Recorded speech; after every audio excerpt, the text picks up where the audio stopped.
Cowboy Logic going inside C2B. We made a commitment to give these J6ers a voice, even if they're in lockdown. And we figured out a way to do it, and that's go back to our archives, and we're bringing up something you guys haven't seen. This is from a Thursday night barn party where we went back inside a C2B. Man, oh man, it just keeps going. Dude, who was ever in the control room of the Capitol watching everything on video was the manipulator of the crisis actors that were out there. I watched camera 0180, people, undercover agents, zip strip doors, MPD coming up with... All right, you dropped out on me. Might be they don't want him to be speaking. Let me know much. if you can hear me. Well, Kelly said they can hear, but sometimes it doesn't go out. The problem is... Hold on. There you go. Hello. Okay, I can hear you again. Hey, okay. Hold on 1 second, Jeff. I want you to, if you don't mind, ladies and gentlemen, we got Jeff McCullough on here. We've had him on the show before, on the January 1st show. We had him on along with 15 other political prisoners. But what's important for them to understand, for those of you that didn't see that show, Jeff, can you give them a brief thumbnail sketch of why everything you're saying you are an authority to be able to speak on? I was born in 1965, and like I told you before, I ran away from home when I was 15 and never went back. I joined the Army when I was 20. I was in 2nd Ranger Battalion for a little while, got out of that, and I ended up joining Special Forces for 10 years. I was in 3rd Group Special Forces, ODA 394 and 396 for you Army geeks out there. And after that, I got into contracting. So I was an independent contractor for the government, and the things that we were doing, because I was high threat mobile security, the exact same stuff that I was doing, I witnessed there on January 6th, man. And like I said before, who was ever controlling these people were in the control booth watching them on video. Because I watched on one video the camera pan back and forth as I was watching some things go down, and I was like, holy moly, there's somebody in the control room watching this. There was a guy inside the Capitol. Where was that at? Was right into the camera. 7029 is the camera footage. This guy's all alone. He's pushing on the doors and pushing on the doors. And I'm watching him. I'm like, what the hell is he doing? You can't open those doors with an RPG. They're electronically sealed.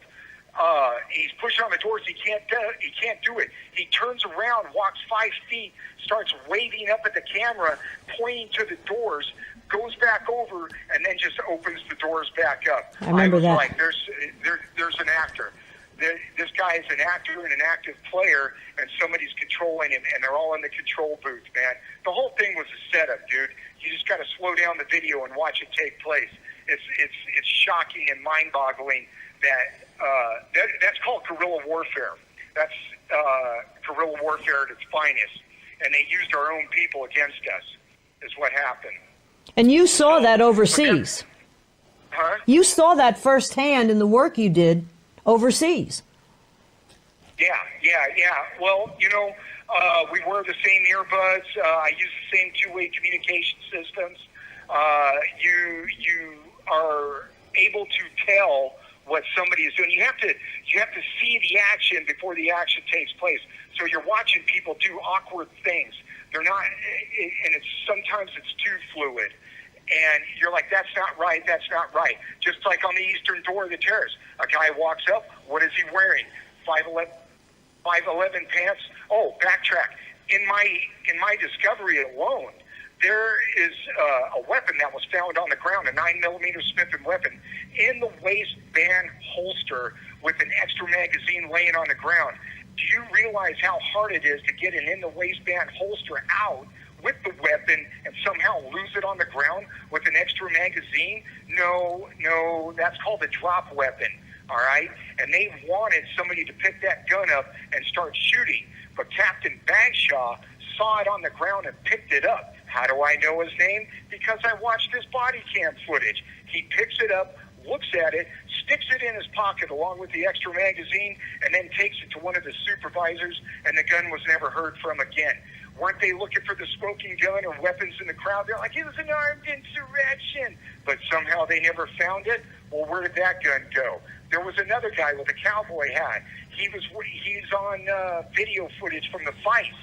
He was in with another group of people. You could tell because they all started pointing at his waistband.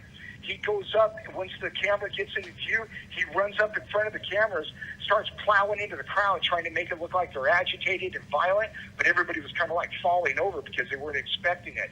And he turns around to the camera, picks his shirt up, and he's got a revolver in his pants, and he's pointing at the revolver, and he's got with one hand, and his other hand is covering up his face so you couldn't see him. And the vice guys are taking pictures, and once the photo op was done, he gets up and thanks the guy, pats him on the shoulder, and walks away. I'm like, holy man, it gets good. It goes on and on and on. Well, and that guy obviously never did any time in C2B or Rappahannock or Lewisburg or Northern Neck or Alexandria, did he? Ray Epps. No, he's a crisis actor. He was an active player, if not an undercover agent. And once you see the U.S. Marshals there, like I said before, when you find one, you find them all. They can't help but dress alike. They are a 5'11" clothing nightmare. They can't help it. They got 5'11" pants, Oakley boots or Merrill shoes, a nondescript blue checkered top or a blue jacket or whatever. And that was one of the guys, aviator sunglasses, mil-spec haircut. And how do I know this? I saw 5 marshals walking together, and it hit me like a brick in the face. I'm like, those weren't FBI agents. Those were freaking undercover marshals, man. They had to have been. And he zip-stripped the doors closed, trapping people inside, and they kicked the door open, and that's when you see more, all on one camera, man. Within an hour, you see Capitol Police involvement, MPD. The MPD were bringing body armor and helmets and putting it in a box, man. How do I know that? When they pulled the body armor, when the civilians pulled the body armor out, it said police on the flak vest, man, and the helmets, dude. I was like, oh my God. And I've been trying to say this, but no one is looking at the evidence, man. Are you going to be able to show that? Are you going to be able to show that? I can prove everything I have just told you. Everything. I would not say it if I could. I was throwing this information out. I must have wrote like 150 letters. I'm throwing grappling hooks in the dark. I want somebody to listen to me. In SEER school, they teach you. Yeah, I'm about to go into that. In SEER school, they. Every blurry and low vision sufferer must try this daily ritual that is leaving doctors speechless. If you wear glasses or survival, evasion, resistance, and escape, they teach you to get your message out by whatever means available. I was throwing grappling hooks in the dark to anybody that would listen to me. I wrote active players down. MPD with corresponding body cam numbers, times, dates, locations, all of it. And the next thing I know, I get the FBI to my cell. 4 of them showed up. And what were they wearing? 5'11" clothing. I didn't realize that 5'11" made spandex clothing. They looked gay. Anyway, so they handcuffed me and zip stripped me to my railing outside my cell, and they took all of my paperwork, all my legal documentation, all my notes, everything about it, January 6th, all of it. And from that day, I don't get mail in here. I cannot send anything out or receive. I get nothing. And they monitor everything that I do. Now, had they had looked at everything that I wrote down, I probably would have been Epsteined by now. So I'm just kind of thinking that they didn't look at any of it. So, man, in a nutshell, brother. And let me tell you guys something. Let me tell America something. If you settle for nothing now, you will settle for nothing later. If you don't take a stand for freedom, do it for yourself. Jesus Christ, get involved. Take some notes. Get involved for Christ's sakes. Dude, these people coming across the border, like I said before, across the border, this is a zombie invasion, man. And like I said, man, they are coming with an insatiable appetite and an unquenchable thirst. And their arms are outstretched, and they're moaning for all the freebies they can get. And they're going to take it from you. And this government is allowing it to. You have 1 minute remaining. All right. All of you guys, man. Hey. Nutshell. Hey, brother, I got a question for you. I don't think he needs a lawyer. Dang it. I got a question for you. He should do his own. All right. What's the name of the boat going to be? Oh, the drunk monkey. Two drunk monkeys. Two drunk monkeys. Dude, I am telling you, I've been reading everything that deals with sailing. I am a master. I heard about it, man. I heard about it. Come one, come all. I'll see you guys in Costa Rica. Have a good evening. You got it, brother. Appreciate you being on here.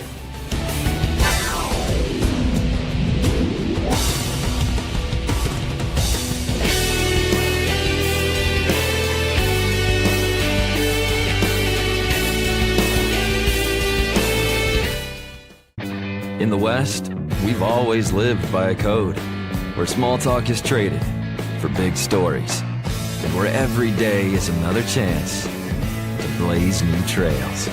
Wrangler, for the ride of life.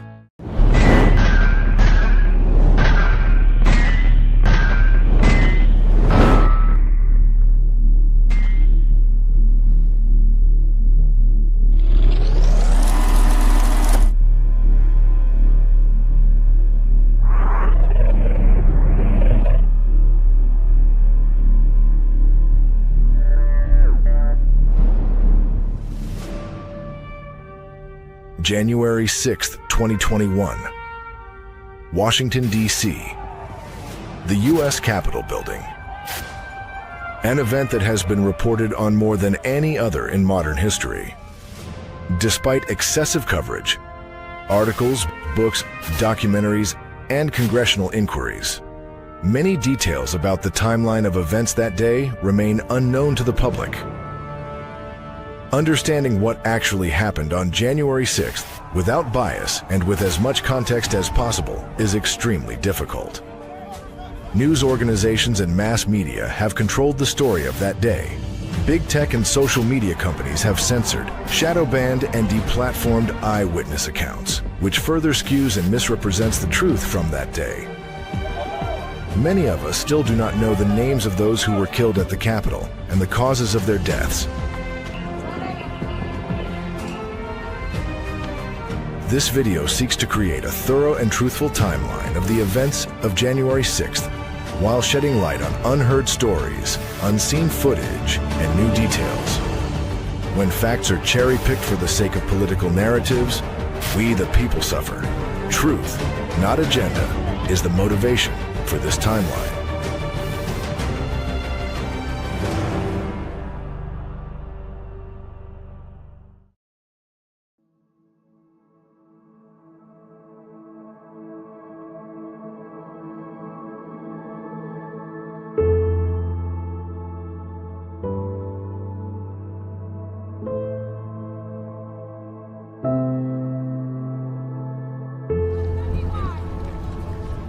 Prior to January 6th, 2021, there had been hundreds of peaceful rallies following the November 2020 election.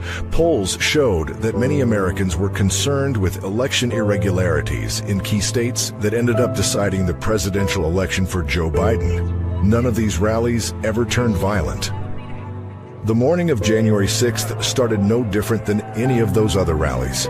American citizens showing up together to express their First Amendment-protected right to petition their government with a meaningful concern. The mood of the crowd appeared to be joyful and hopeful. It would be the last chance to see the president give a large speech to the nation. To properly understand the events that would soon unfold, it's important to acknowledge that there were many areas of interest that day where crowds were congregating. Those attending President Trump's speech assembled at the Ellipse, a 52-acre park located directly south of the White House and approximately 1 mile from the Capitol. Space was limited there, and the crowd was so big that a sea of people extended all the way to the Washington Monument. Elsewhere in Washington, D.C., crowds would assemble in the morning at both the west and the east side of the Capitol.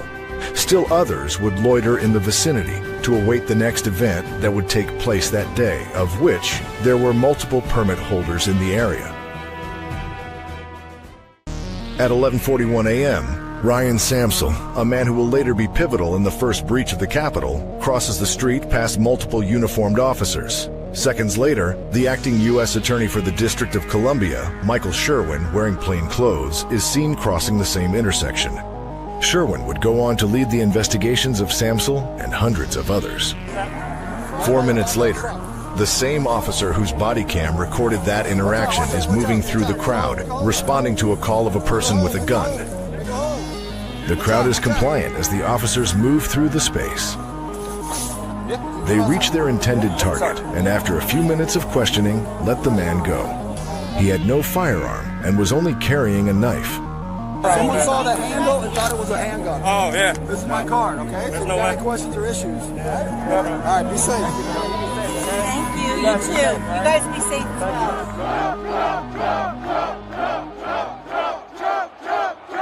President Trump took the microphone at 12:01 p.m.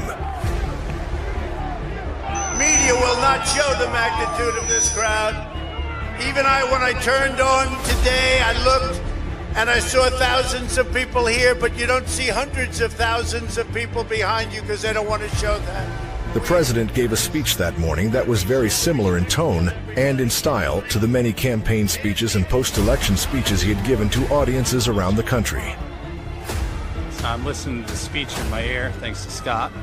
At the exact time that Trump begins his speech, a live streamer is at Peace Circle, at the precise location that the first Capitol barricade breach will occur 53 minutes later. You can see the metal bike rack fencing separating the street from the sidewalks in front of the Capitol building.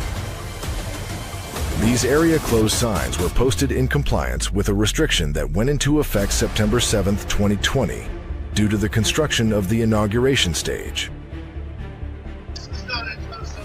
At 12:04 p.m., a group of demonstrators, including members of the Proud Boys, are seen walking west on Constitution Avenue toward First Street while being flanked by police officers from the D.C. Metropolitan Police Department.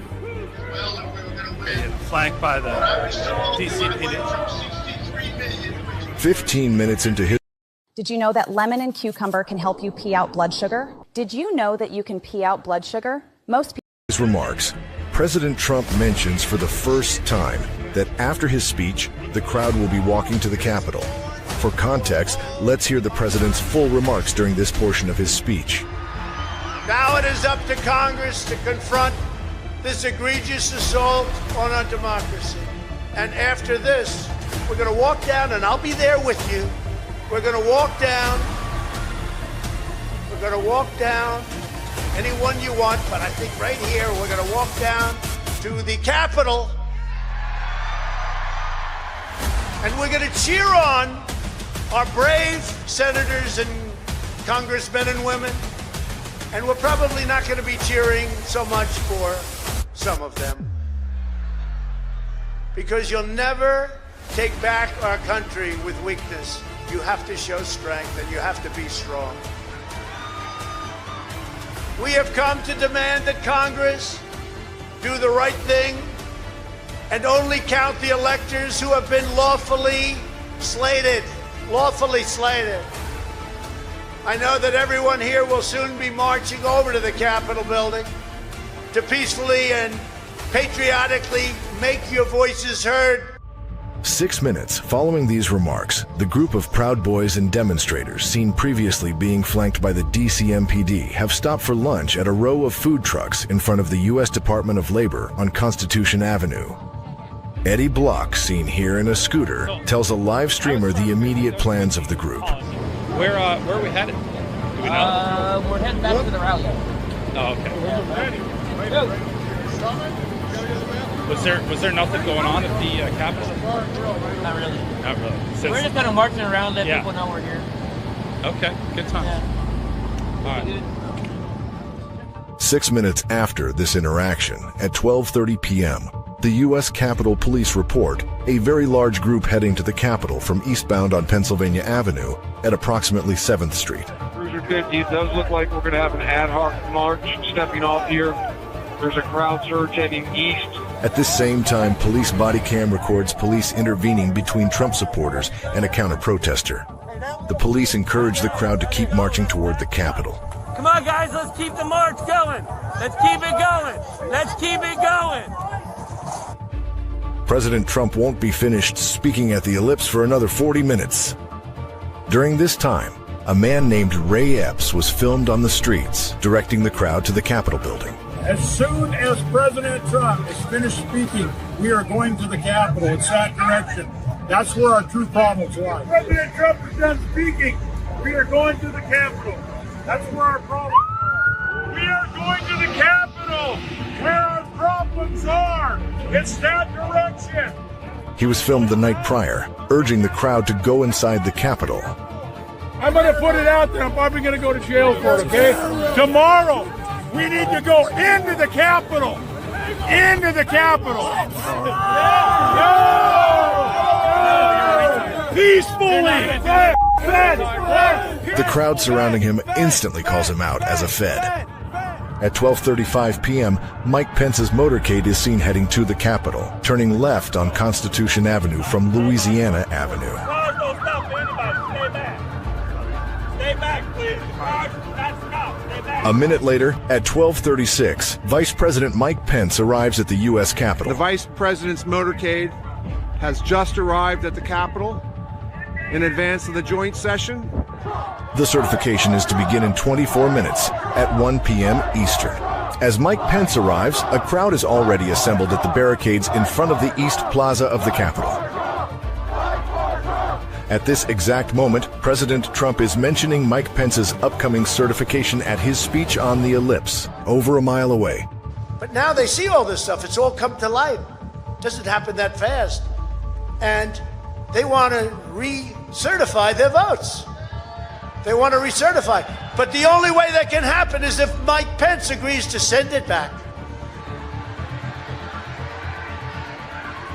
Mike Pence has to agree to send it back.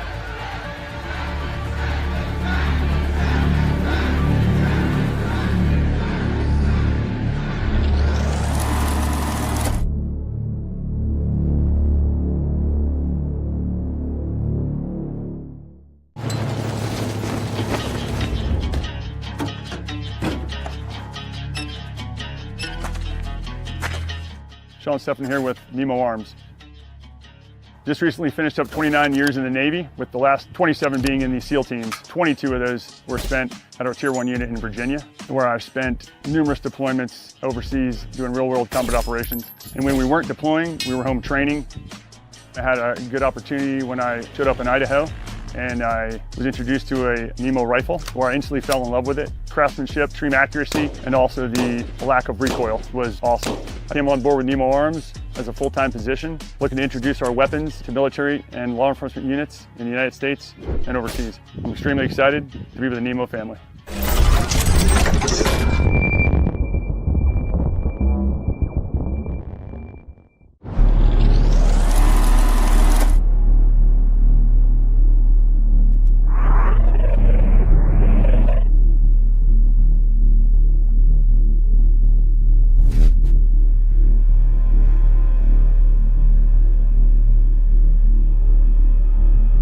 At 12:45 p.m., a DC police camera captures what looks like a wall of people suddenly arriving about a block west of the Capitol.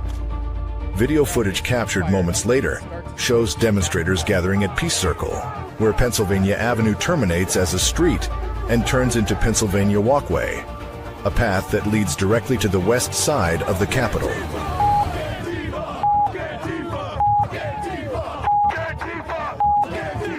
There are two sets of metal barricades here, behind which only 5 Capitol Police officers can be seen guarding this entrance, while every member of Congress convenes in the building behind them. Just south of this path, a man in a black ski mask removes a barrier and waves the crowd onto the west lawn of the Capitol, while members in the crowd shout at him. With this view, you can see the moment that the first set of bike racks come down and the crowd begins to quickly advance on the second set of gates.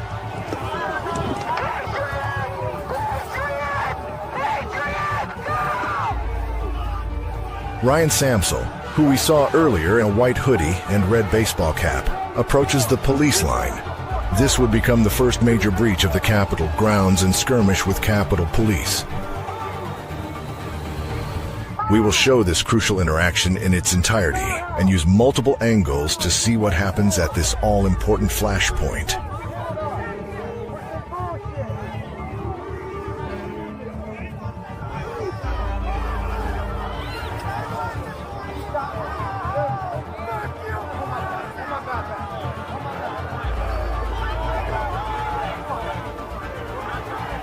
Ray Epps, who we just saw calling for demonstrators to enter the Capitol, can be seen approaching the front of the barricades and speaking to Ryan Samsel. Moments later, the barricade is pushed directly into the police line.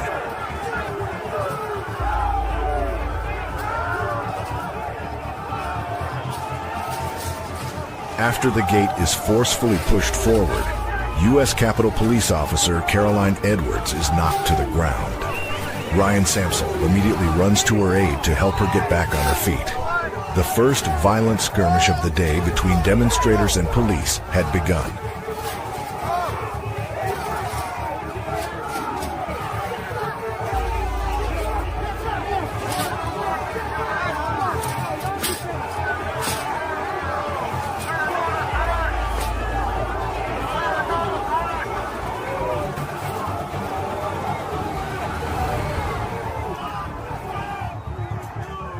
President Trump remains speaking on the ellipse. In Clark County, Nevada, the accuracy settings on signature verification machines were purposely lowered before they were used. Every blurry and low vision sufferer must try this daily ritual that is leaving doctors speechless. If you wear glasses or contacts, you must see this. And to count over 130,000 ballots. If you signed your name as Santa Claus, it would go through. Just to the south, at the 1st Street Southwest in the Maryland Avenue Circle, demonstrators knocked down a second gate. Crowds are now advancing on the west front of the Capitol from 2 locations. With multiple lightly manned police barricades down, the enlivened crowd makes their way quickly to the next barrier, the metal gates in front of the West Plaza of the Capitol. Samsel can be seen tapping the shoulder of Officer Edwards and saying something to her.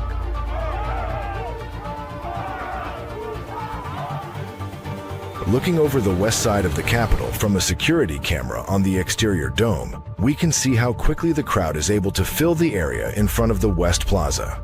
From this point forward, those in the crowd entering onto Capitol grounds may have seen no indications or warnings that they were in an area that was previously guarded by police and secured by barriers. At 12:58 p.m., the lightweight fencing on the west lawn is pulled down completely by a single person. It is on this fence that signs with the words, "Area closed," are affixed. Thousands of people who will walk up to the Capitol after 1 p.m. will never see these signs.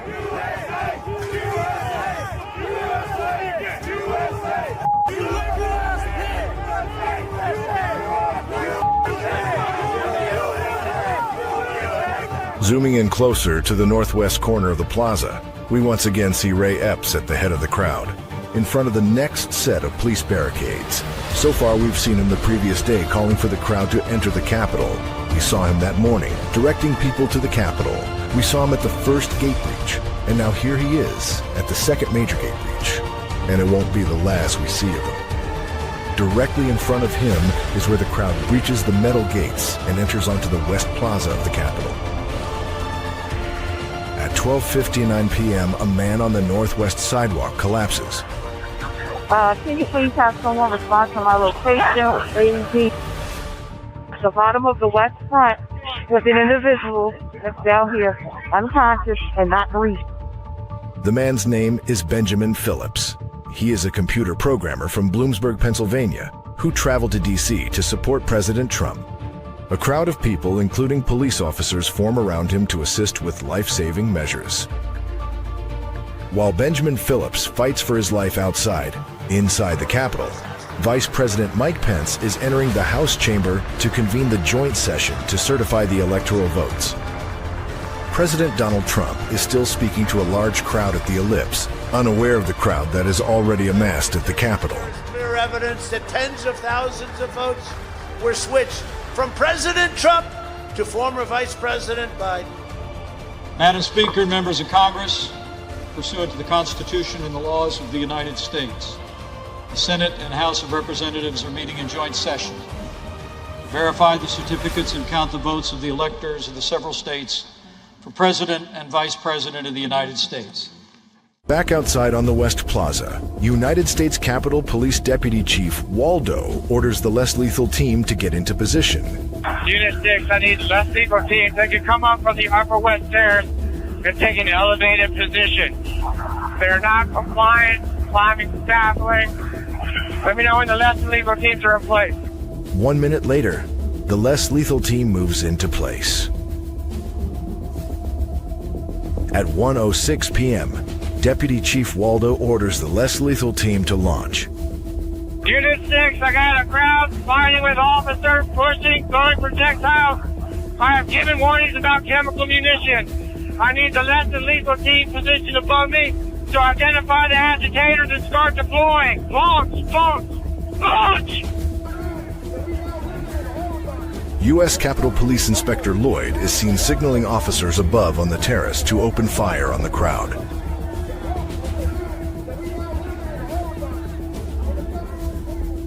Joshua Matthew Black, a 46-year-old man from Alabama, is shot with a round that tears open and lodges in his cheek.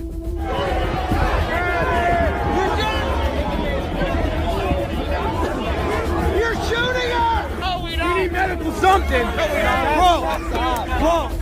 Safety procedures for using these rounds state not to fire at someone at eye level. I was at the front line trying to keep the peace between the Patriots and the people that were hired by the government. And I caught a shot to the face, and then that's about it.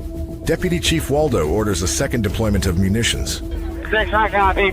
I need more less than lethal teams over here. The indirect firing is not working. They are still not compliant. I've continued to give multiple warnings about chemical munitions being released. They are not dispersing.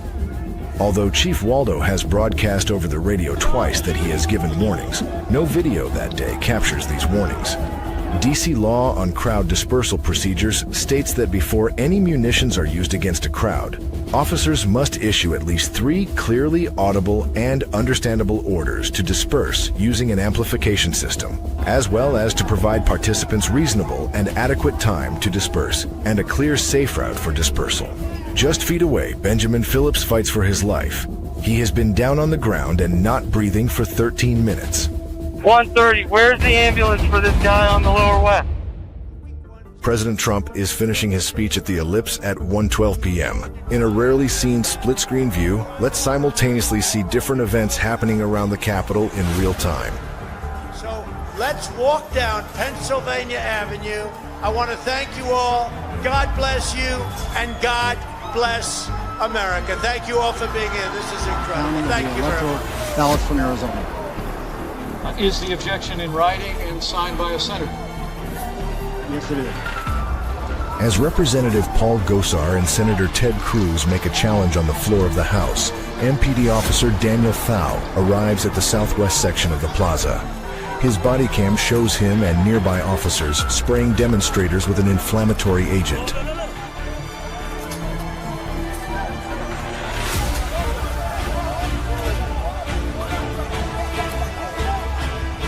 From a different officer's body cam, the familiar face of Ray Epps can be seen in the area that the police are trying to control.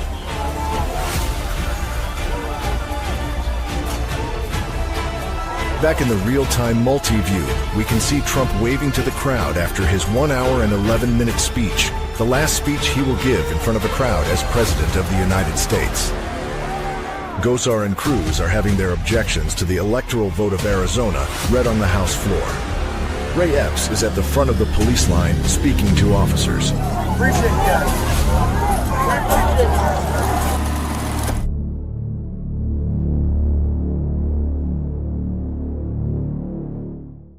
Hey everybody, Donna Fiducia with Don Newen from Cowboy Logic. That's right. We're here to remind all you RAV warriors that we want you watching the show on the big screen, Pluto TV and Roku. But at the same time, you got to multitask. Trot on over to Getter, jump in the chat rooms. All of the chat rooms, we call them barn parties. And you know we hang out in there, so do all the other great hosts on Real America's Voice. On Pluto and Roku. And remember, you chat on Getter where it's better.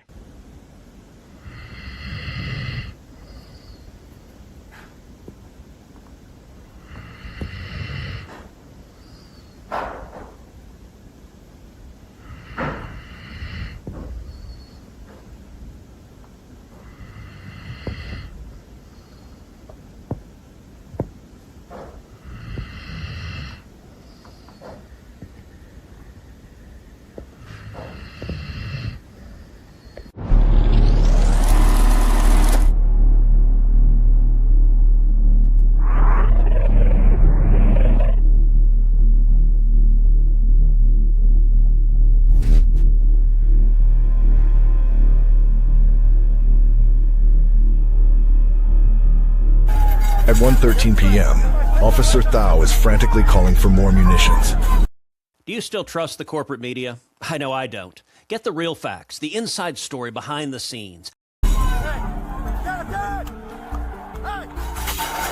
more munitions. Hey, Capital. Hey, we need blast munitions. What do we got? I don't have any. We got to get something, man. Come on, we got to get out here. At 1:15 p.m., Officer Thao crosses the line and engages with demonstrators.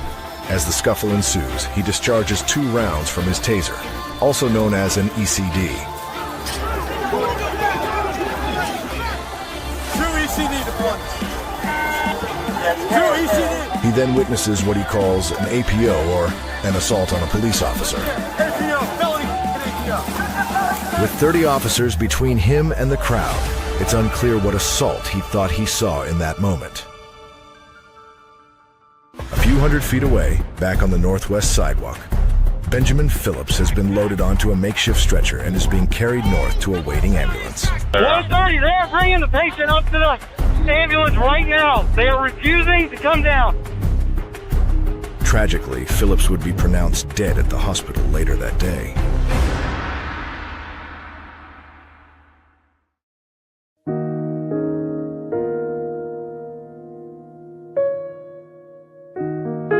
Benjamin Phillips leaves behind 2 teenage children.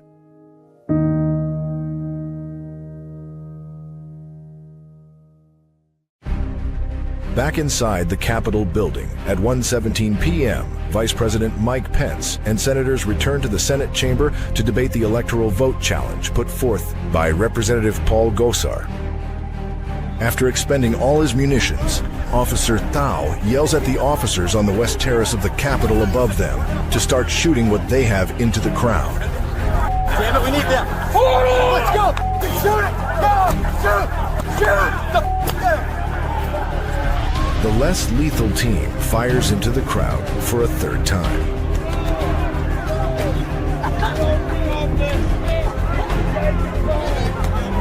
Three minutes later, at 1:21 p.m., the first explosive munition of the day is discharged.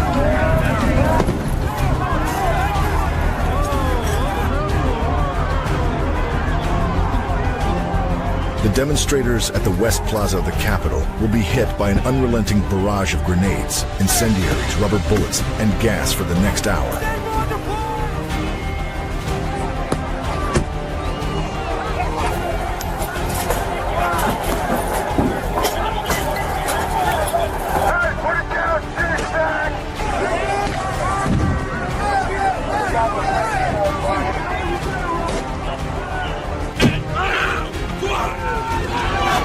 Hey, fire! Hey, you fire! Hey, you good? You good? Hey, you fire!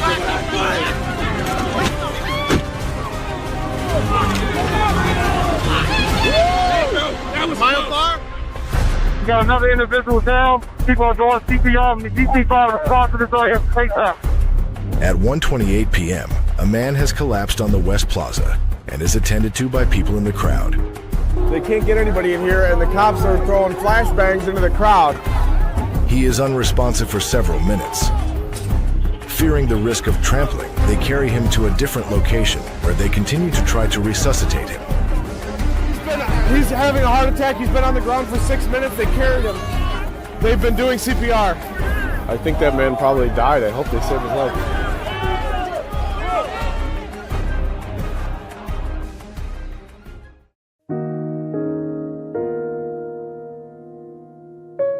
Kevin Greason leaves behind a wife and 5 children.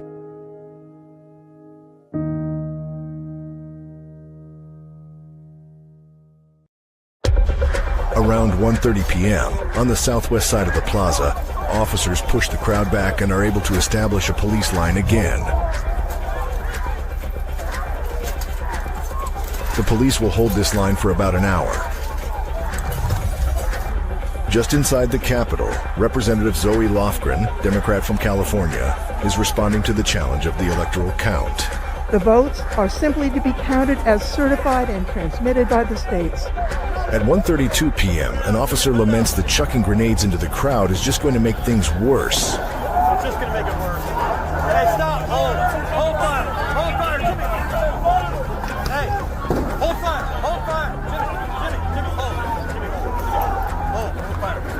Moments later, the same officer seems to have changed his mind and is actively searching for munitions to discharge in the crowd. I'm coming out with smoke. That's a burner, by the way. A burner, or hot burning smoke grenade, can get extremely hot and become a fire risk. They come back with it? Yeah, do they throw it back? Right there. Okay. The smoke grenade is tossed back behind the police line by someone in the crowd. Eric, do we have any scat rounds? Officer Thao goes back for more rounds. This time it's a CS gas canister. I need triple chasers. A triple chaser consists of 3 separate canisters pressed together with separating charges between each. When deployed, the canisters separate and land approximately 20 feet apart, allowing increased area coverage.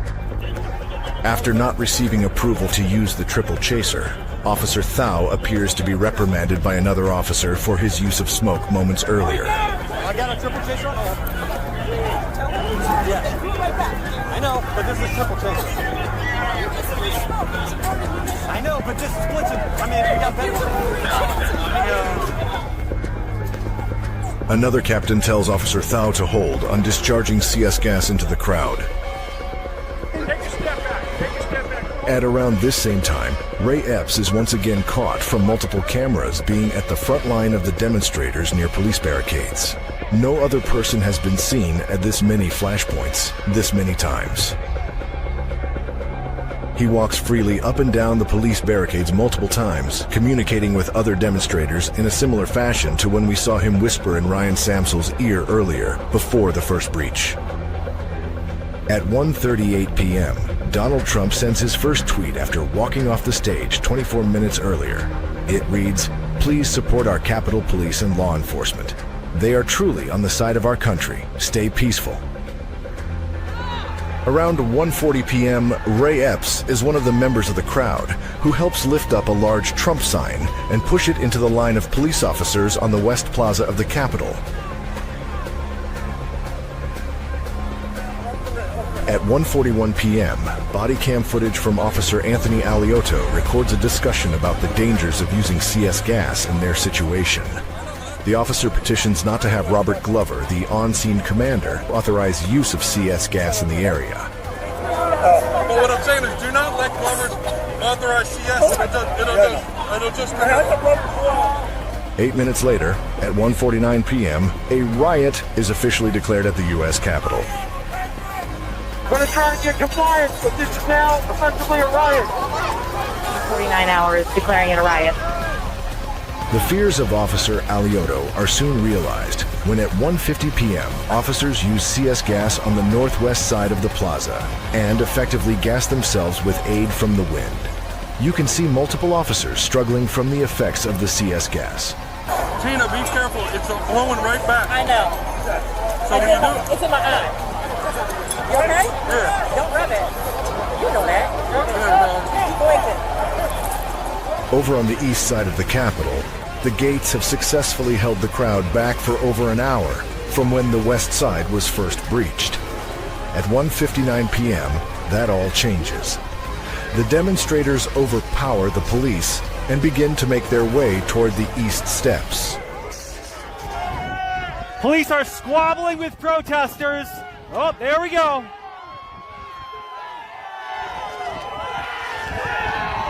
And they just breached the Capitol again. Back on the northwest side of the Capitol, a man named Derek Vargo is ascending to the west terrace on the outside railing of the stairway. He is sprayed in the eyes with an Every blurry and low vision sufferer must try this daily ritual that is leaving doctors speechless. If you wear glasses, inflammatory agent. Vargo reacts by heading back down the way he came when he is shoved off the wall by Officer Bryant Williams, leading to a 25-foot drop.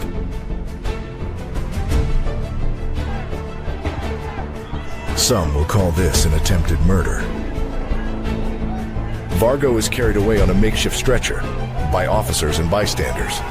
Vargo suffered a fractured ankle and extensive mid-foot injuries that would require surgeries to repair. He lives with constant foot pain, pain in the middle of his spine, and suffers from post-traumatic stress disorder that causes him flashbacks and nightmares of being pushed off the railing.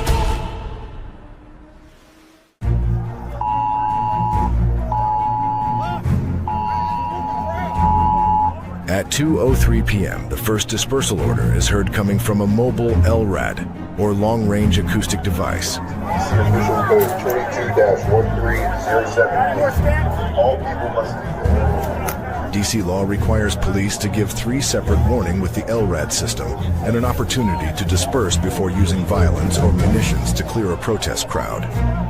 At 2:06 p.m., police retreat up the east steps of the Capitol.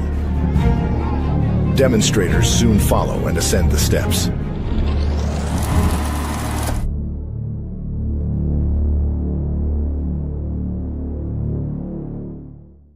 Hey everyone, Donna Fiducia with Cowboy Logic.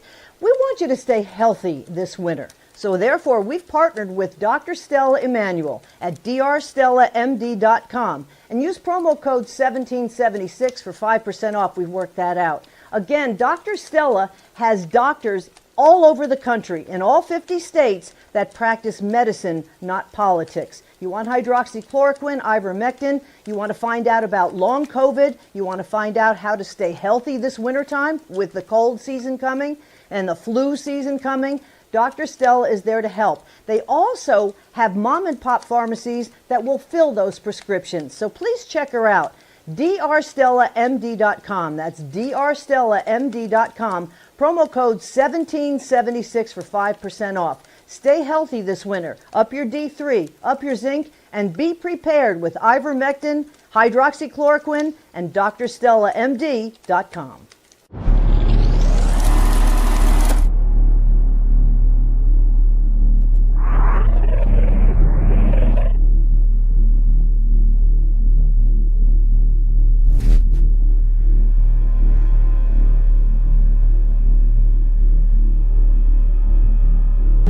We hear the LRAD again at 2:07 p.m.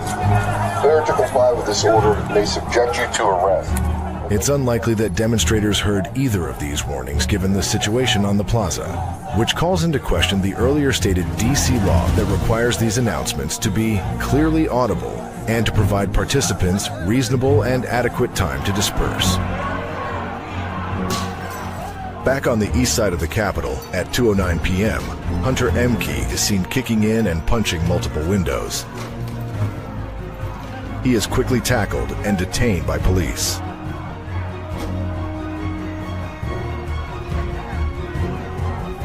At 2:10 p.m., demonstrators reach the West Terrace and push through police barricades. They will quickly move to what will become the first points of entry to the interior of the Capitol.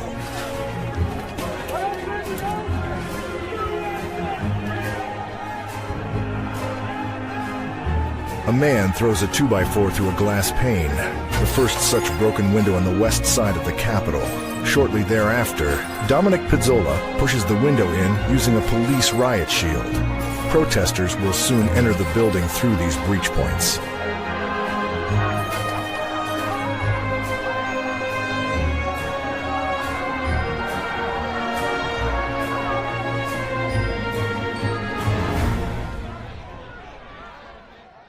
At 2:12, Ray Epps sends a text message to his nephew, telling him that he orchestrated the protest at the Capitol and that he helped get people there. The video evidence we have seen thus far would back up his claim. At 2:13 p.m., President Trump tweets, "I am asking for everyone at the U.S. Capitol to remain peaceful. No violence. Remember, we are the party of law and order. Respect the law and our great men and women in blue. Thank you."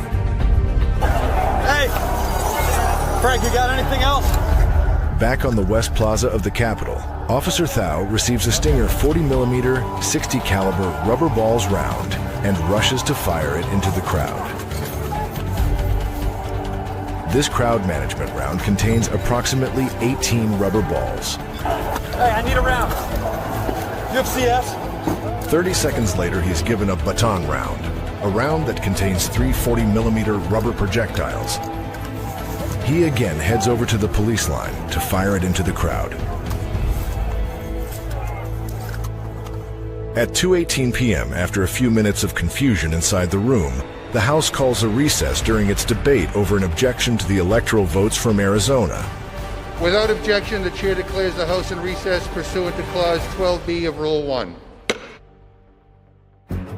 At 2:16 p.m., the parliamentarian doors are opened from the inside, providing another access point for demonstrators to enter the building.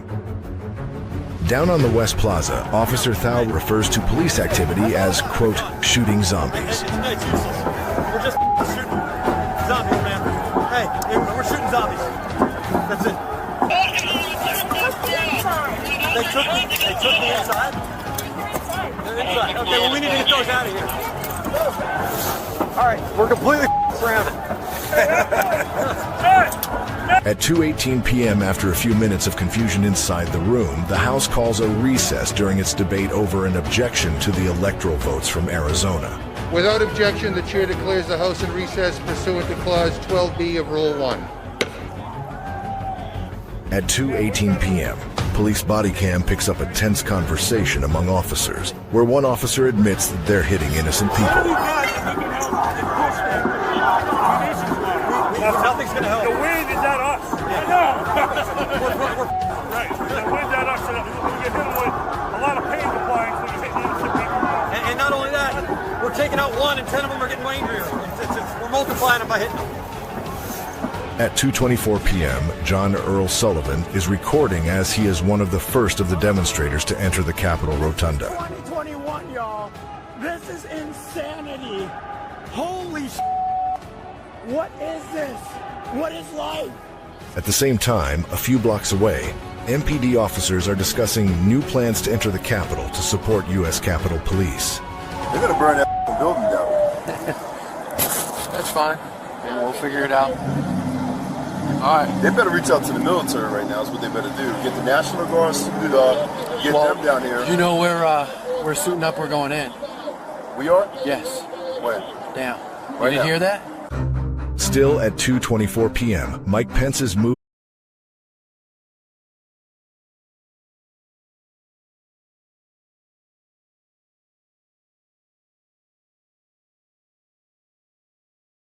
Constitution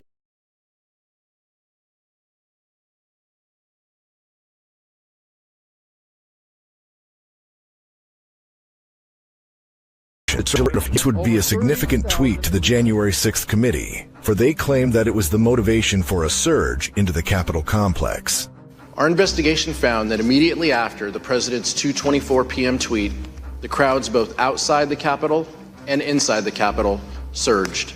What the January 6th committee failed to mention was that it was officers misusing munitions and CS gas at that same time that led to a surge. Hey, Rich. Put it up the scaffolding. DC MPD Officer Cowboy, at the urging of Officer Thao, misfires a CS gas canister that eventually forces police to fall back and lose their position. If you're looking to lower your blood sugar levels, you should drink a cup of this every night. Here is the #1 way to naturally reverse time.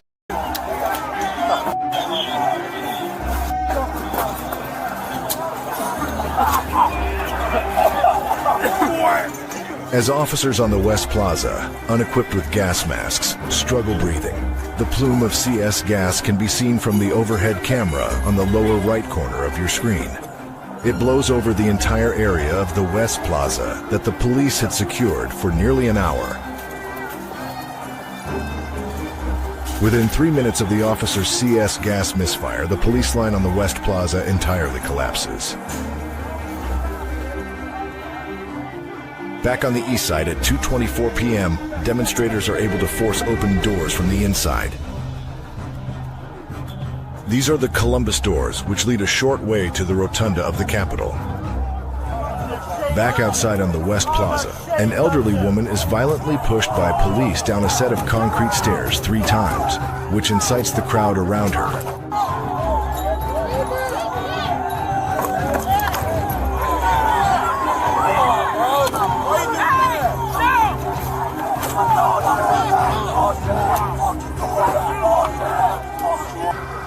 Hey, did you hear that? We're trying to make it to Botanical Gardens. We're going in. All right. We down in long guns? What do we? Yes. Straight up. Any munitions you have, see to you.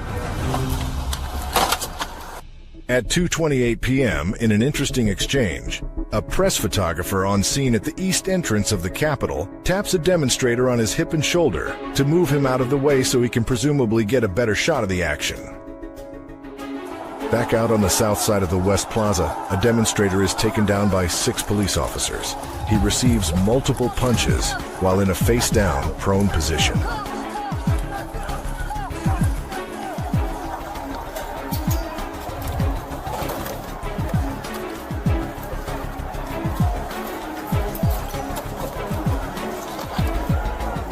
At 2:30 p.m., a security camera at the crypt lobby shows demonstrators gaining access to the Capitol via overhead lift doors.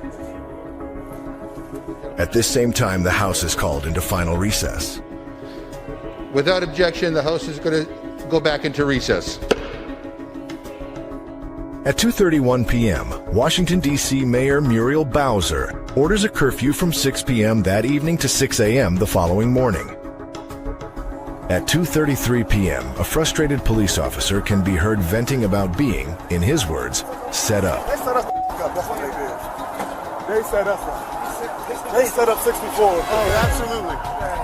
And then they asked y'all to come 2 hours later. They set us up. They needed everybody right away. Nah, right away. They set us the up. So now we ain't got. We ain't got a mother. They set us up. Take this one.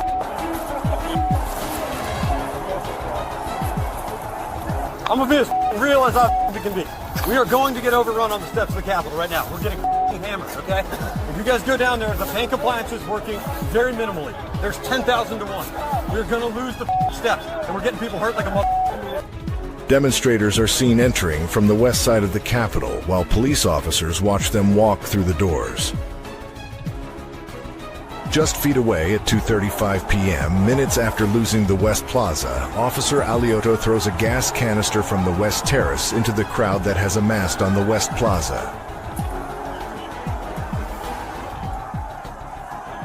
This, along with other gas canisters sent into the crowds, gets thrown back at the officers. Most of these officers still do not have gas masks. At the same time on the West Terrace, officers are repeating the same mistakes they made one level lower on the West Plaza. An errant CS gas round is again fired into their held position on the West Terrace.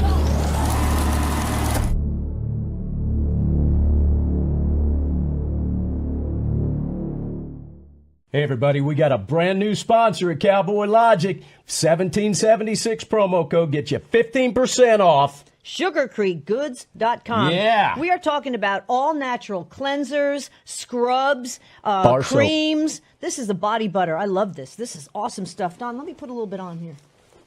Don uses the Freedom Bar because the Freedom Bar is even more special, right? Because 100% of the Freedom Bar proceeds go to Jan Sixers. There you go. Perfect. Freedom Bar, all proceeds go to J Sixers. Again, it's SugarCreekGoods.com. Hey, I got the toner too, and let me tell you something. It minimizes the pores on your face. Yeah, it's she awesome. uses it before the show. I only used it a couple days so and far. I use this every day. And these bars last. They don't disappear like a lot of this stuff. That's SugarCreekGoods.com. SugarCreekGoods.com.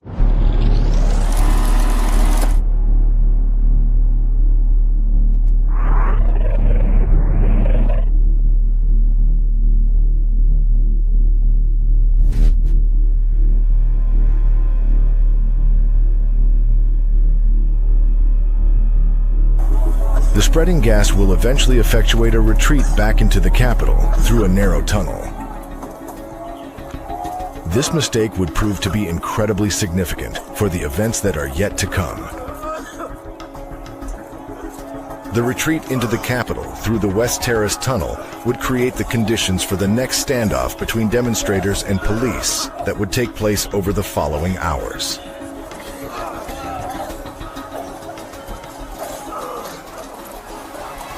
Instead of showing force outside of the tunnel, the police make the questionable decision of barricading themselves behind locked double doors, giving up the tactical position, and retreating to a defensive posture.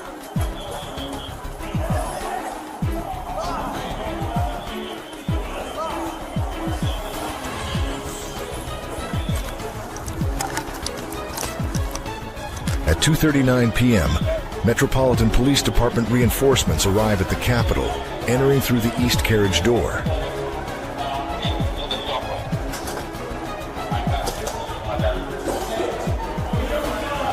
At the same time, police officers discuss being unprepared for what they encountered. I didn't know we were coming up for this. I would have made sure we all had our masks. I didn't realize how bad.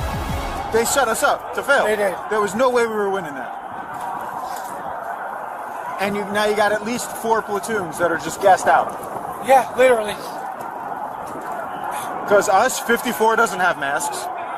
Yeah. Well, remember, we're supposed to be rapid response just to buy time for the hard platoons to come. They didn't come. They didn't ask for them. Who cares about the street? Like, prioritize. Secure the Capitol.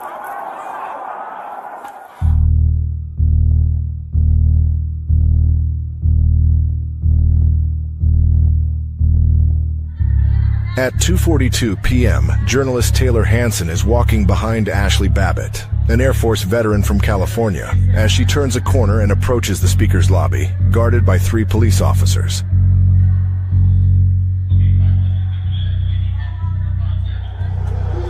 MPD officer Luke Foskett approaches a window and looks out upon the crowd on the western side of the Capitol building. You're live, right? Yeah. Moments later, members of the House seek shelter in the gallery while officers barricade entry into the chamber. It is at this moment that the only firearm to be discharged inside the Capitol that day can be loudly heard.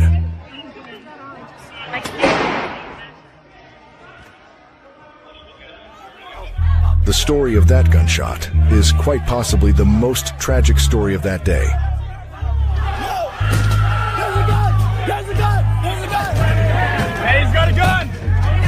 The shot heard was a single round fired by Lieutenant Michael Byrd.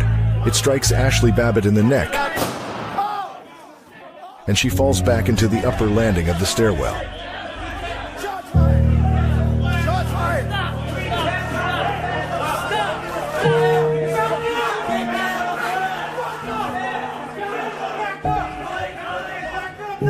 Drinking warm water with cinnamon before bed eliminates this parasite from the pancreas and resets blood sugar levels and reverses.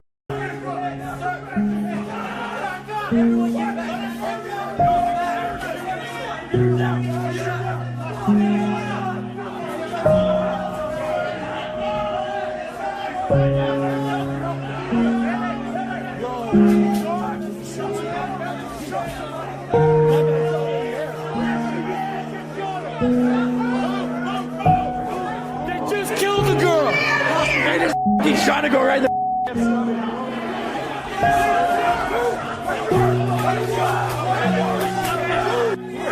She's done. She's dead. She's dead. She's dead. I caught her. One shot in the Capitol. Report of a shooting in the Capitol. Trying to ascertain information now.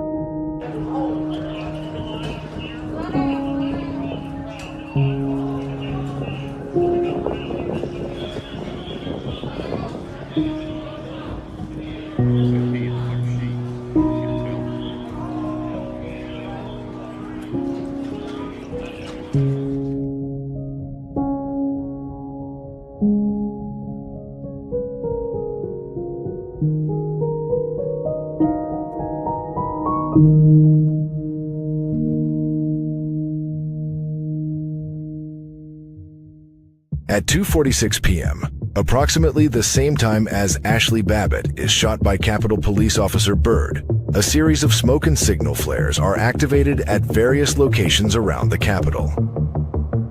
There's some kind of a flare in the sky there. As the smoke clears, we again spot Ray Epps leaving the area and flanked by several individuals before leaving the Capitol grounds for the day.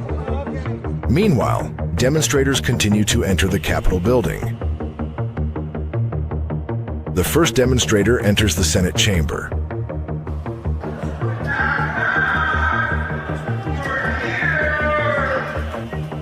Unit 7, we got protesters that are outside of the Senate chamber.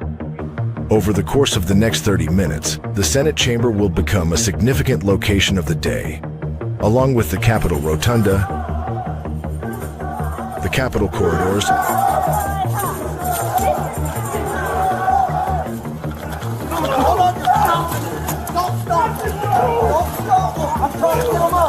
West Terrace Tunnel.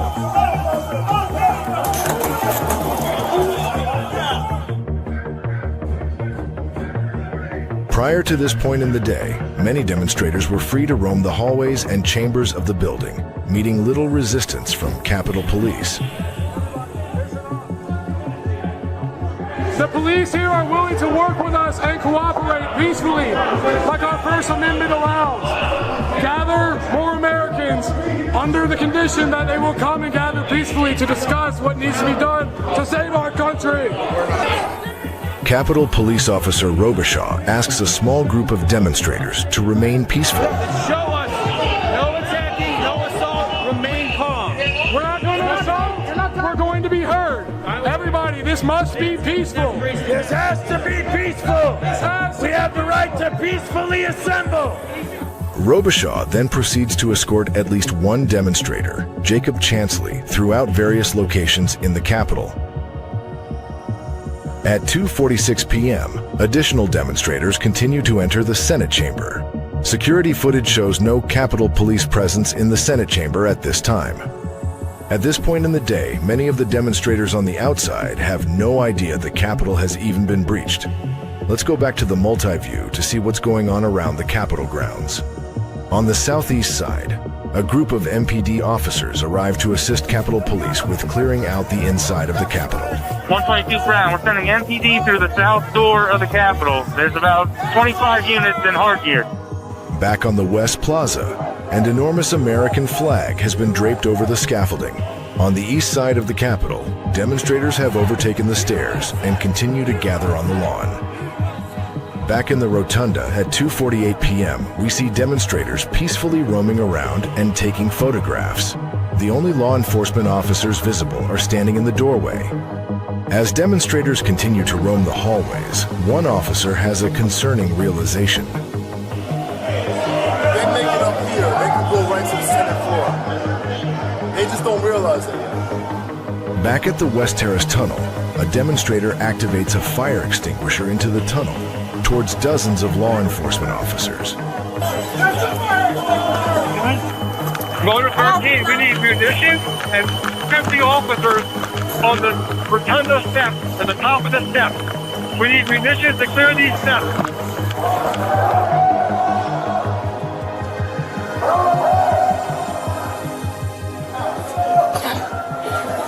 You want to push forward? Push back? Yeah, no, right now, no. Wait, okay. Because we got to get numbers. Yeah. I'm seeing stars right now.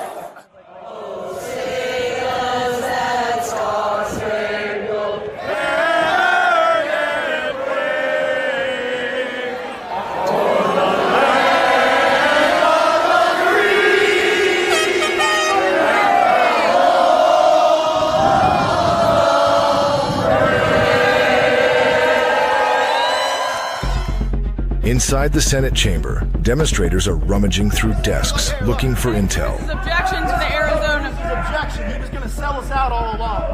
Really? Look, objection to counting electoral votes of the state of Arizona. Can I get a photo of that? Wait, no, that's actually okay. All right, we're He's with us. He's with us. The standoff back at the West Terrace Tunnel continues, with more demonstrators arriving on the outside and more officers arriving on the inside. Back up! Back up! Back up! Damn it, back the f*** up! Interlock those shields! Interlock the shields! Lock them together! Lock them together! Do you know how to lock them together? Here, like this. There's gotta be something in here we can use against the scumbags. Quit acting a fool, man! America's a republic. Oh no, this is good stuff. Hey! Quit acting a fool!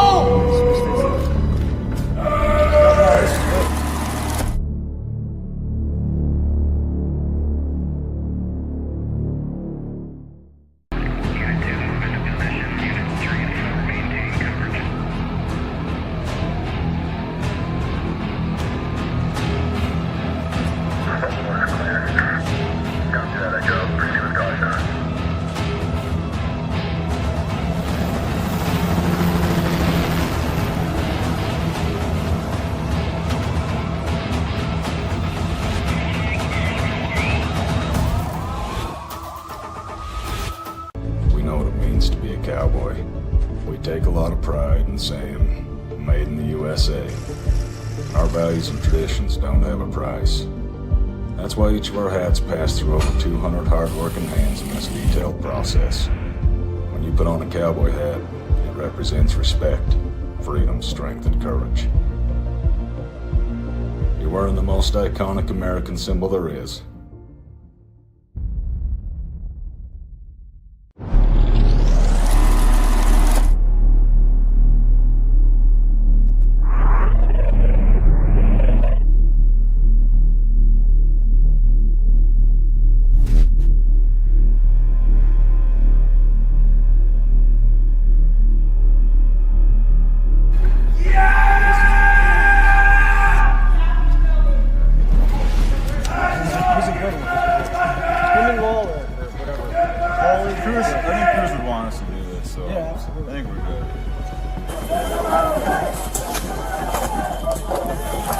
Put it over there. We're going to drop it this way. Then you walk to the door.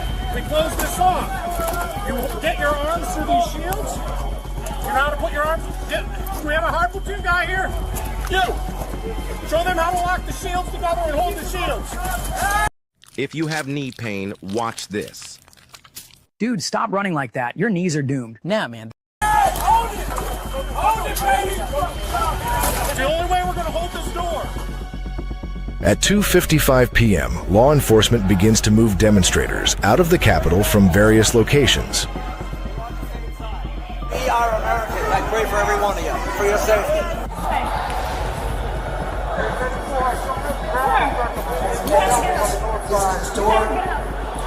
You need to give up communism is what you need to do. You need to give up communism to protect these people. We're patriots. How much it costs for you to betray your duty and your people? But they continue to struggle to control the Rotunda and West Plaza Tunnel. 1776. Hey, don't put your hands on me, mother. Let me tell y'all something. We're patriots. Hey, go in Nancy's office.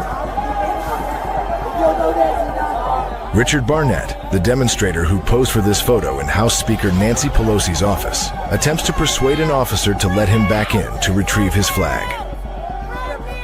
418 Frankfurt, informational.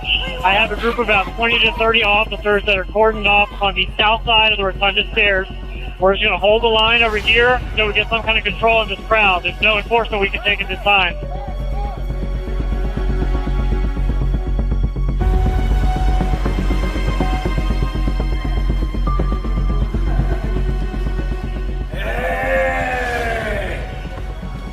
Hey, man. Glad to see you guys. You guys are f***ing patriots. Look at this guy. He's got covered in blood. God bless you. You good, sir? Do you need medical attention? I'm good, thank you. All right. Jacob Chansley takes a seat at the Senate dais. He decides to leave a note for Vice President Pence. Now that you've done that, can I get you guys to walk out of this room, please? Yeah. Yes, sir. There's 4 million people coming in, so a lot of control. We love you guys. We love the cops. It's only a matter of time. Justice is coming. All right, come on.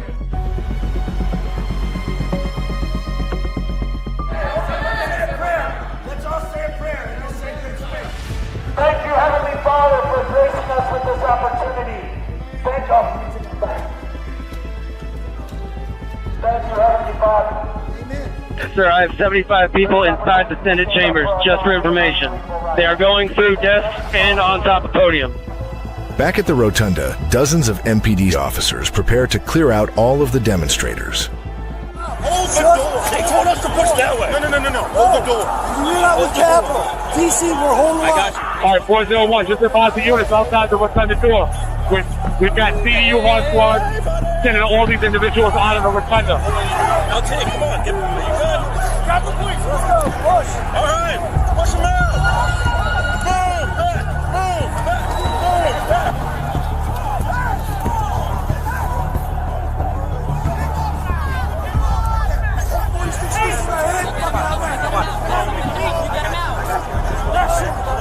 You leave.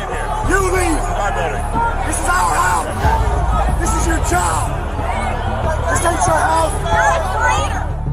105, I going to the Senate chamber.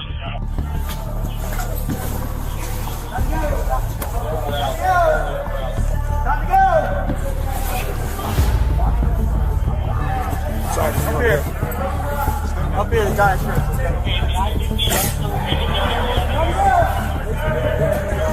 Let's go, let's go. Thank you.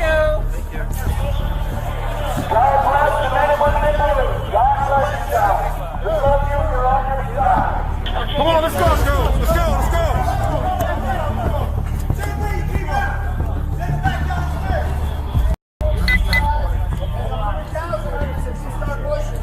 Thank you, officers. God bless you guys. Thank you for your patience. We really appreciate it. Not as glorious in person, is it? Not as glorious. It smells like an old church. Thank you guys.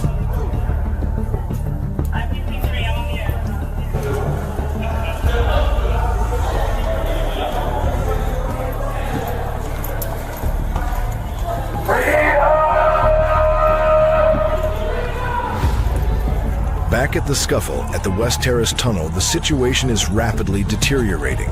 Leading up to the tunnel are a series of steps that demonstrators are having trouble navigating. It is a very tense and dangerous situation in this area. For over an hour, the police have been inside the building, behind the inner doors, while demonstrators have occupied the tunnel.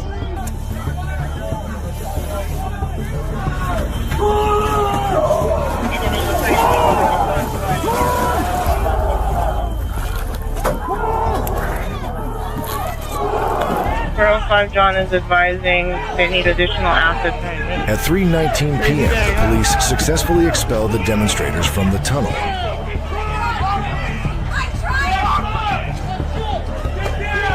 During the skirmish, a U.S. Capitol police officer is dragged into the crowd of demonstrators. Let him through, let him through, let him through. Which way do you want to go? Which way do you want to go? Go back inside. You want to go back inside? Back way! Back way! Don't hurt him. Hold him. Good guy. You're a good guy.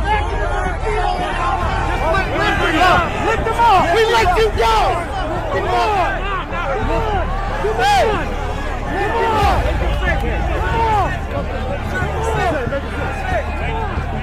He is later returned to the police line and heads back to safety inside the tunnel. The demonstrators manage to hold their ground and begin to push the police back into the tunnel. This sets the stage for the final tragic conflict. Demonstrators and police are engaged in physical altercations. Sprayed chemical agents are lingering in the narrow hallway. I know your pain. I know you're hurt.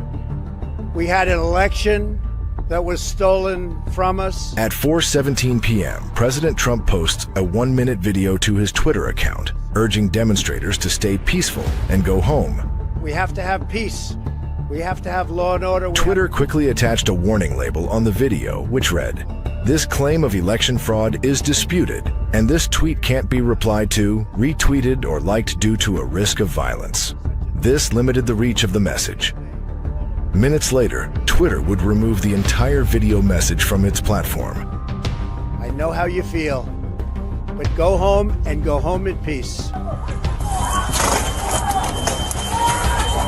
As the demonstrators are pushed back by police, they fall on top of each other. Some are pressed against the ground, unable to move. A woman named Roseanne Boyland, a Trump supporter from Georgia, finds herself pinned under the deluge of bodies. The situation is critical. Collapsed inside that corridor from asphyxiation. She couldn't breathe. Brought her out onto the main steps outside of that. Several people started doing CPR on her. I tried to get her carotid pulse for several minutes, and even I cut part of her jeans away so that I could try to feel her femoral pulse, and I couldn't feel a femoral pulse at all.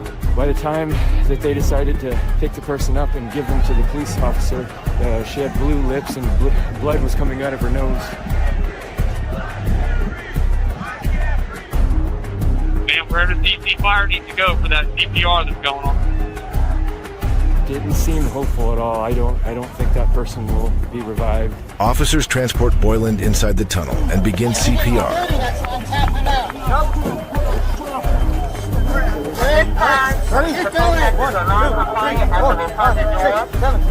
Could you please send the ambulance that is coming for the code down at Lower West Terrace to the house door for entry? Yeah. I think she got stuck under there. She fell down and... That trampled? Yeah. Boyland is transported inside for one last revival attempt. Is that one of ours or is that a protest? Huh? Is that one of ours or is that a protester? Protest. All right. Do you have cavities or holes in your teeth, bad breath, or yellow teeth? Don't pull your teeth out. Drinking warm water before bed.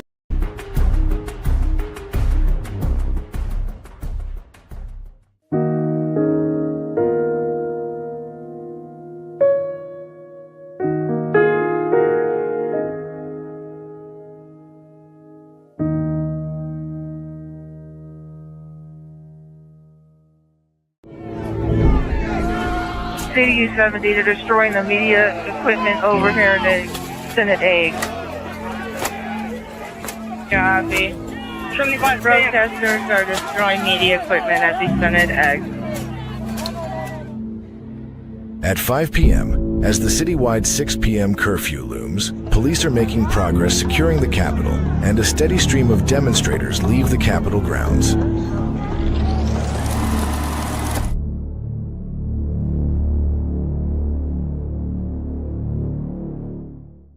Hey everybody, Don Noon with Cowboy Logic.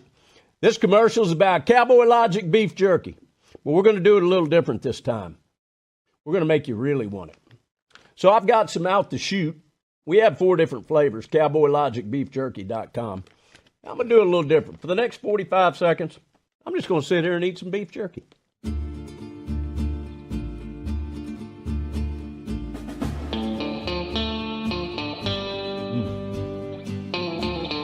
Good.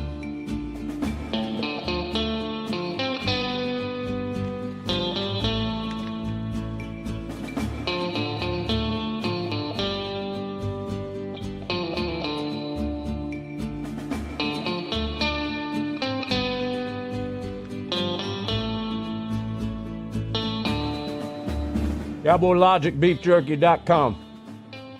Promo code 1776 gets you 10% off.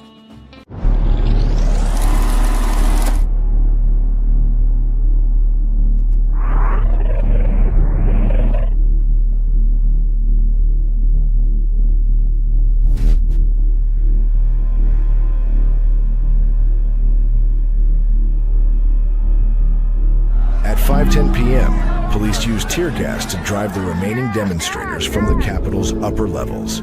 Over the PA system, an announcement is made that all individuals are required to leave Capitol Hill or be subject to arrest.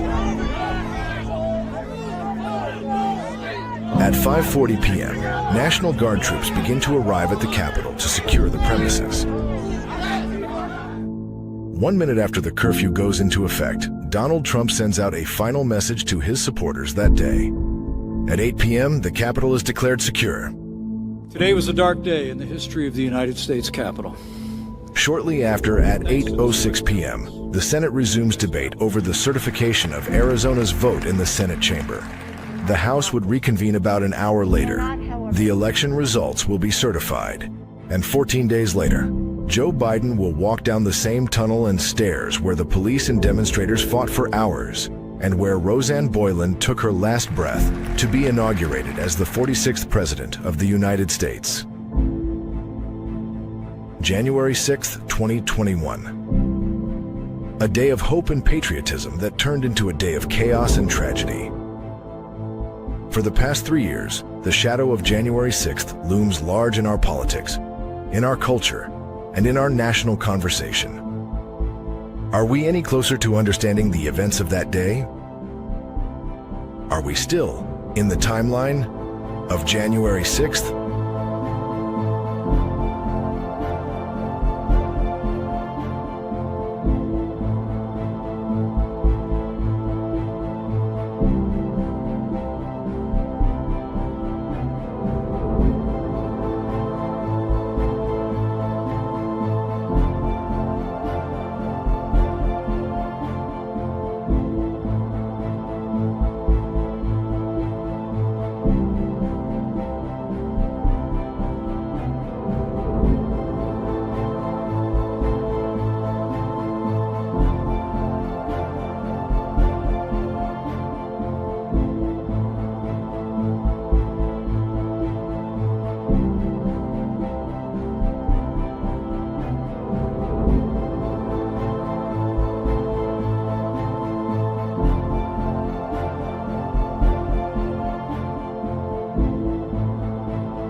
Ladies and gentlemen, you have just seen J6, a true timeline in its entirety on a network for the first time. And hopefully we're going to keep repeating it where need be. And the gentleman you see on your screen right there had a major hand in this.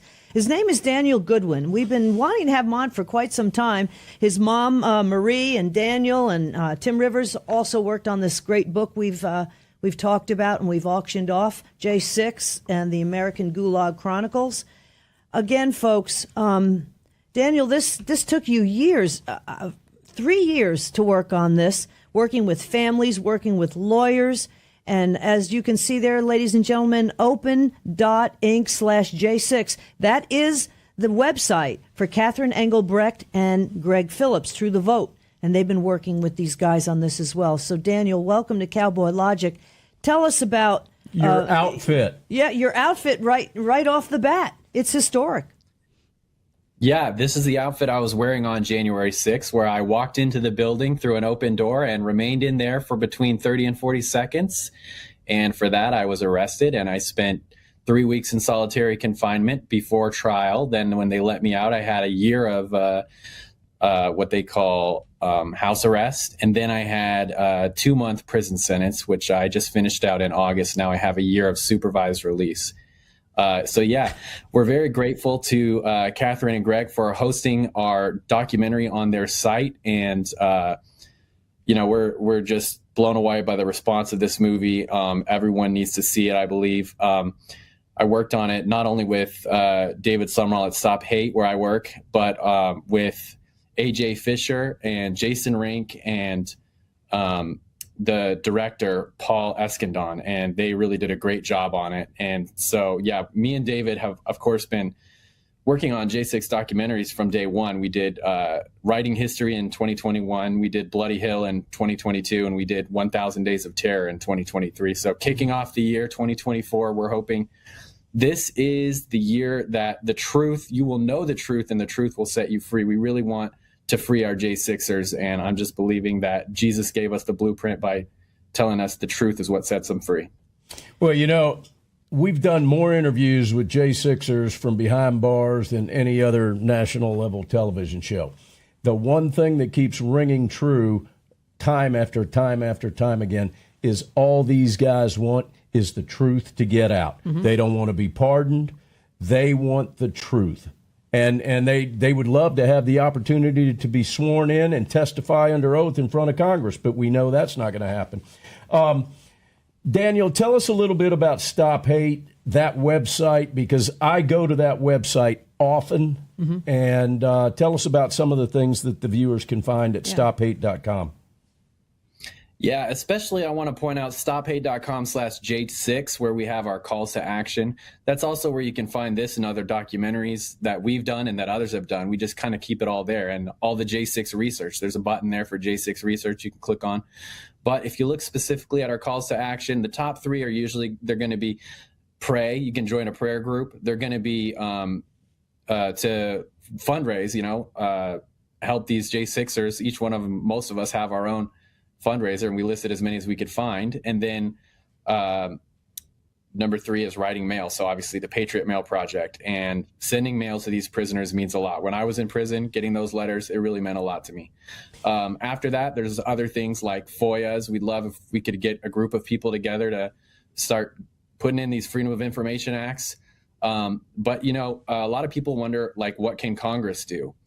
Well, Congress is really doing nothing, but we would love if they would. First off, the speaker can release all the footage. Hasn't done that yet. He keeps saying it, but he hasn't. Ladies, please never eat this viral bariatric gelatin unless you're ready to replace your entire wardrobe in less. He's put out about 0% right now if you round it. But then there's a lot of other things they can do. So on our page there, I have an Ideas for Congress button. And if anyone has more ideas, you can add them there. But they can legislate, obviously. That's their main job. They can investigate. Which they really haven't done the level of investigating they need to do, not just investigating the J6 committee itself, but investigating what the J6 committee should have been investigating. Yep. And obviously they can impeach. They can impeach Merrick Garland. They can impeach Christopher Wray. They can impeach corrupt D.C. district court judges. So there's a lot of things that the people can do. There's a lot of things that Congress can do that haven't been doing. And we need to put the pressure on them to do it. And if anyone has other ideas, you can always let us know and we can add it to that site.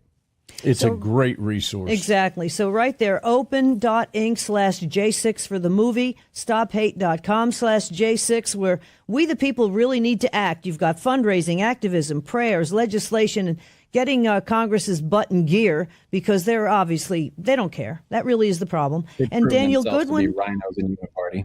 Exactly. And DanielGoodwin.com. You can learn more about Daniel, and he's got his Give, Send, Go there as well.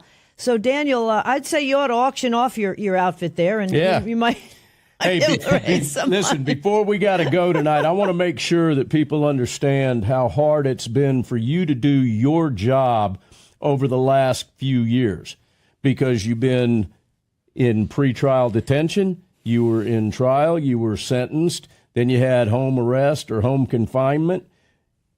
You've done all of this, Daniel, with odds that are stacked against you that are amazing. It's an honor to have you on this show. And it's also an honor, ladies and gentlemen, for us to do what we do at the close of every show. And that is play the most beautiful national anthem ever sung. The one that's done by our beloved J6ers from the D.C. Gulag. At this point, I'm going to say, gentlemen, take off your hats. Ladies, hands over your hearts. We're going to see you guys next week. God bless you. God bless America. Oh, say can you see by the dawn's early light what so proudly we hailed at the twilight's last gleaming? I pledge allegiance to the flag of the United States of America, whose broad stripes and bright stars through the perilous fight, o'er the ramparts we watch, words so gallantly streaming. and to the republic for which it stands,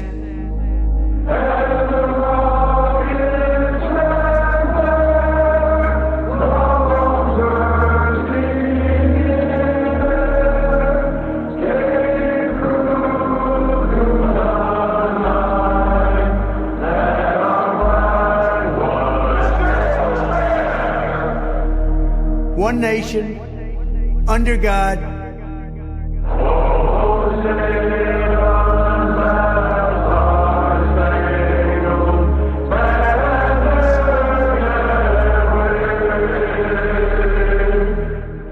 indivisible, with liberty and justice for all.